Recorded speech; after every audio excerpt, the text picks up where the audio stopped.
ನಮಸ್ಕಾರ ರೀ ಎಲ್ಲರಿಗೂ.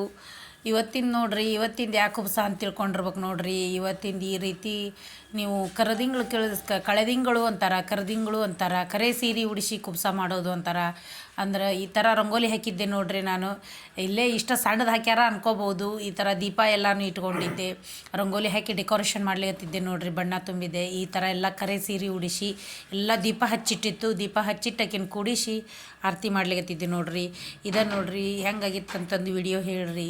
ಒಂಥರ ಅಂದ್ರೆ ಇದು ಬಸರಣ್ಣ ಮಗಳಿಗೆ, ಪ್ರೆಗ್ನೆಂಟ್ ಇರೋ ಹೆಣ್ಮಕ್ಳಿಗೆ ಎಲ್ಲ ಥರದ್ದೂ ಕುಬ್ಸ ಮಾಡ್ತಾರೆ. ಅಂದ್ರೆ ಮಗು ಚೆನ್ನಾಗಿ ಬೆಳೀಲಿ, ಅವಳಿಗೆ ಯಾವುದೇ ದೃಷ್ಟಿ ಆಗದಿರಲಿ ಅಂತಂದು ಹೇಳಿ ಎಲ್ಲರೂ ಮಾಡಿರ್ತಾರೆ. ಹಿಂದಿನ ಕಾಲದಿಂದನೂ ಮಾಡ್ತಿದ್ರು, ಈಗೂ ಅದನ್ನು ಈಗ ಮುಂದುವರ್ಸ್ಕೊಂಡು ಹೋಗ್ತಾರೆ. ಅವಾಗ ಬೇರೆ ಬೇರೆ ಥರ ಇರ್ತಿದ್ದು, ಈಗ ಒಂದು ಥರದ್ದು ಈಗ ಬೇರೆ ಥರ ಇರ್ತಾವೆ ನೋಡ್ರಿ. ಯಾಕಂತಂದ್ರೆ ಅವಳಿಗೆ ಆಶೆ ಅನ್ನೋದು ಭಾಳ ಇರ್ತದೆ.